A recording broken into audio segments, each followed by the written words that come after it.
My fellow Americans, I'm speaking to you tonight from the Oval Office. Before I begin, let me speak to important news from earlier today. After 8 months of nonstop negotiation, by my administration, a ceasefire and a hostage deal has been reached by Israel and Hamas, the elements of which I laid out in great detail in May of this year. This plan was developed and negotiated by my team, and will be largely implemented by the incoming administration. That's why I told my team to keep the incoming administration fully informed, because that's how it should be, working together as Americans.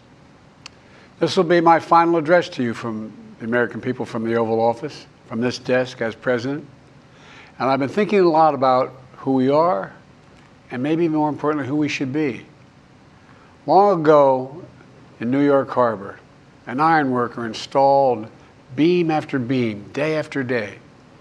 He was joined by steel workers, stonemasons, engineers.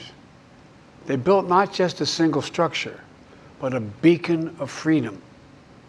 The very idea of America was so big, we felt the entire world needed to see. The Statue of Liberty, a gift from France after our Civil War.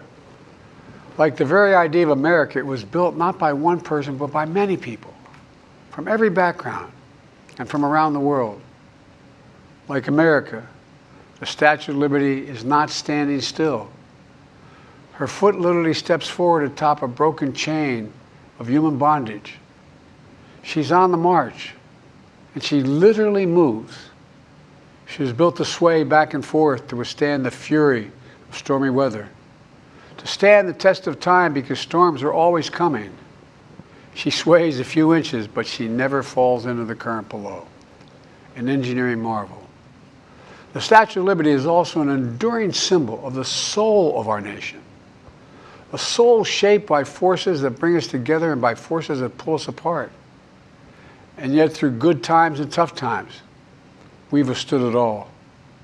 A nation of pioneers and explorers, of dreamers and doers, of ancestors native to this land, of ancestors who came by force, a nation of immigrants who came to build a better life, a nation holding the torch of the most powerful idea ever in the history of the world, that all of us are created equal, that all of us deserve to be treated with dignity, justice, and fairness, that democracy must defend and be defined and be imposed, moved in every way possible.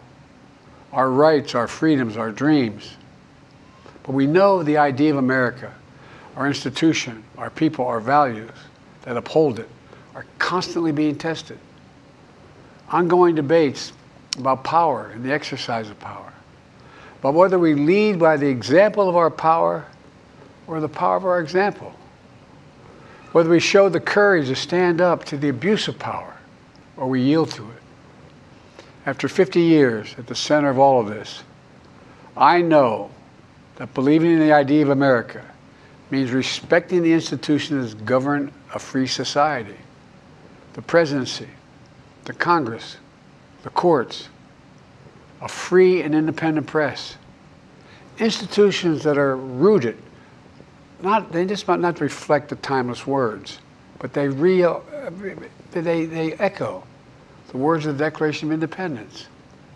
We hold these truths to be self-evident. Rooted in the timeless words of the Constitution, we the people.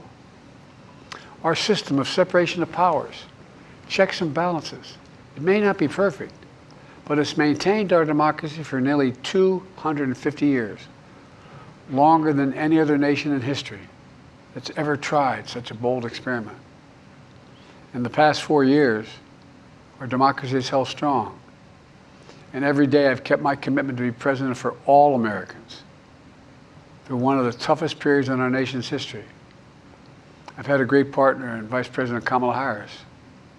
It's been the honor of my life to see the resilience of essential workers getting us through a once-in-a-century pandemic. The heroism of service members and first responders keeping us safe. The determination of advocates standing up for our rights and our freedoms, instead of losing their jobs to an economic crisis that we inherited. Millions of Americans now have the dignity of work. Millions of entrepreneurs and companies creating new businesses and industries, hiring American workers, using American products.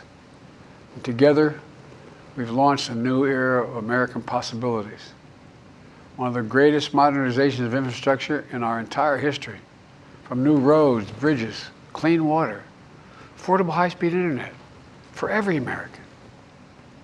We invented the semiconductor, smaller than the tip of my little finger, and now is bringing those chip factories and those jobs back to America where they belong, creating thousands of jobs. Finally, giving Medicare the power to negotiate lower prescription drug prices for millions of seniors. And finally, doing something to protect our children and our families by passing the most significant gun safety law in 30 years and bringing violent crime to a 50-year low, meeting our sacred obligation to over 1 million veterans so far who are exposed to toxic materials, and to their families, providing medical care and education benefits and more for their families. You know, it will take time to feel the full impact of all we've done together. But the seeds are planted, and they'll grow and they'll bloom for decades to come. At home, we've created nearly 17 million new jobs, more than any other single administration, in a single term. More people have health care than ever before. And overseas, we've strengthened NATO. Ukraine is still free. And we pulled ahead of our competition with China. And so much more. I'm so proud of how much we've accomplished together for the American people. And I wish the incoming administration success, because I want America to succeed. That's why I've upheld my duty to ensure a peaceful and orderly transition of power, to ensure we lead by the power of our example. I have no doubt that America is in a position to continue to succeed. That's why my farewell address tonight, I want to warn the country of some things that give me great concern. And that's the dangerous concentration of power in the hands of a very few ultra-wealthy people. And the dangerous consequences if their abuse of power is left unchecked. Today, an oligarchy is taking shape in America of extreme wealth, power, and influence that literally threatens our entire democracy, our basic rights and freedoms, and a fair shot for everyone to get ahead. We see the consequences all across America, and we've seen it before. More than a century ago, but the American people stood up to the robber barons back then and busted the trusts. They didn't punish the wealthy. They just made the wealthy play by the rules everybody else had to.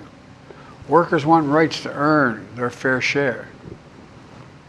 You know, they were dealt into the deal, and it helped put us on a path to building the largest middle class, the most prosperous century any nation in the world has ever seen.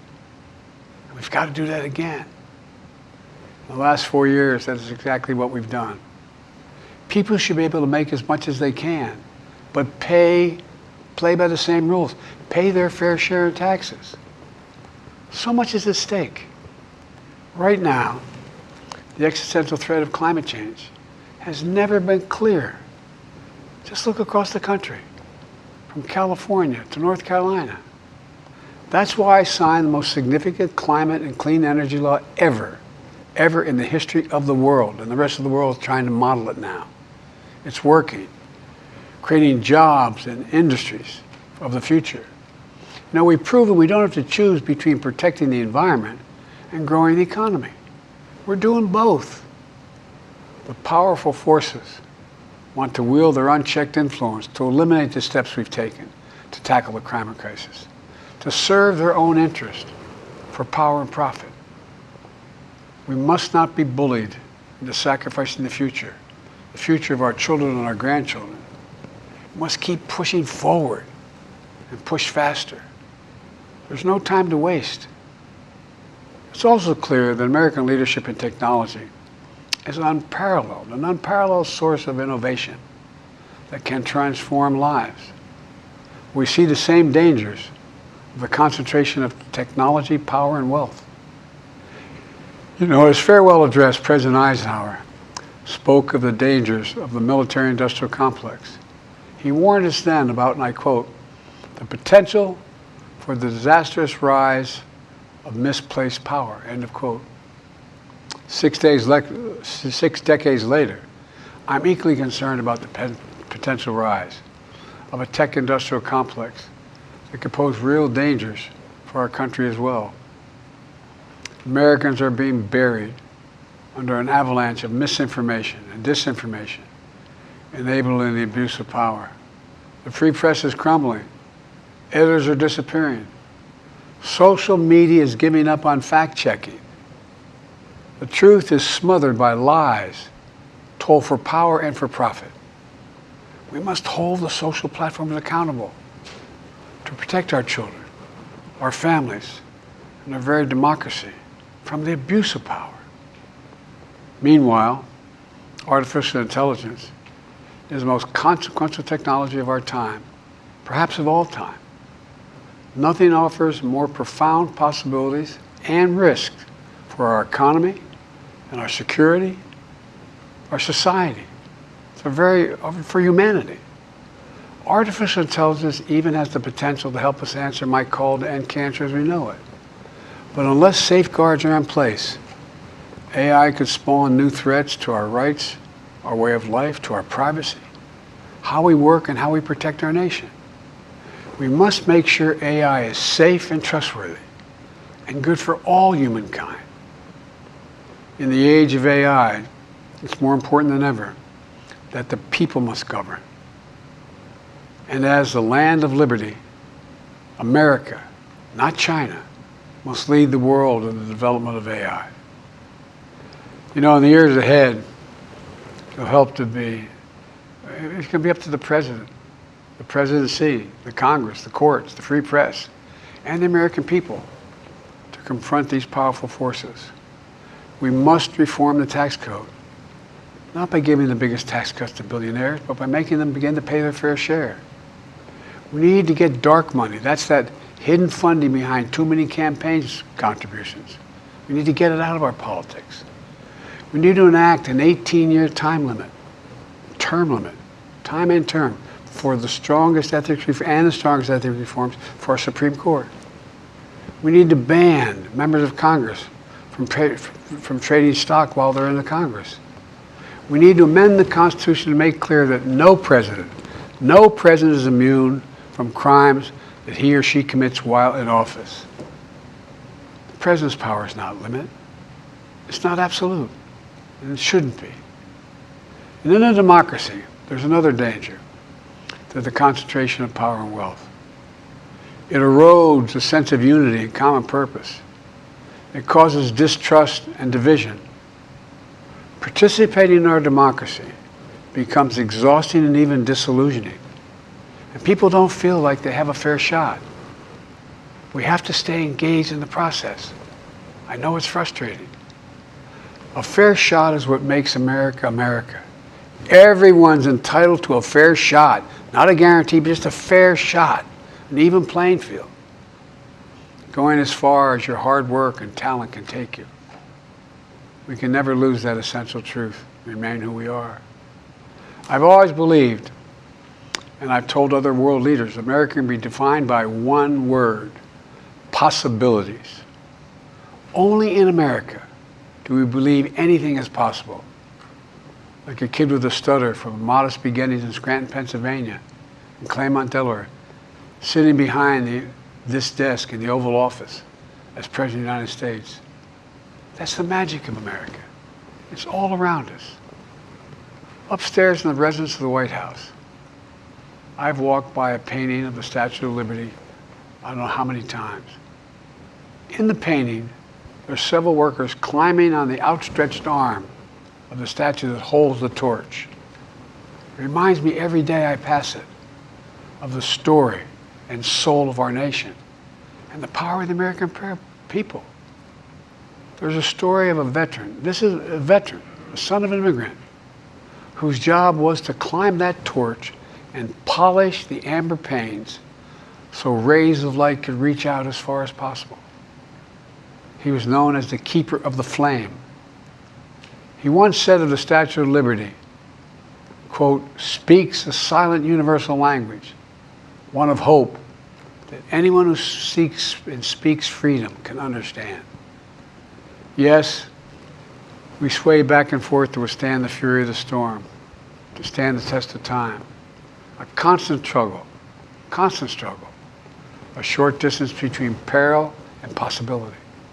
But what I believe is the America of our dreams is always closer than we think. It's up to us to make our dreams come true. Let me close by stating my gratitude to so many people, to the members of my administration, as well as public service and first responders across the country and around the world. Thank you for stepping up to serve. To our service members and your families, it's been the highest honor of my life to lead you as Commander-in-Chief. And of course to Kamala and our incredible partner, the historic Vice President. She and Doug have become like family, and to me, family's everything. My deepest appreciation to our amazing First Lady who's with me in the Oval today, for our entire family. You're the love of my life and the lives of my love. My eternal thanks to you, the American people. After 50 years of public service, I give you my word. I still believe in the idea for which this nation stands. A nation where the strengths of our institutions and the character of our people matter and must endure. Now it's your turn to stand guard. May you all be the keeper of the flame. May you keep the faith. I love America. You love it too. God bless you all, and may God protect our troops. Thank you for this great honor.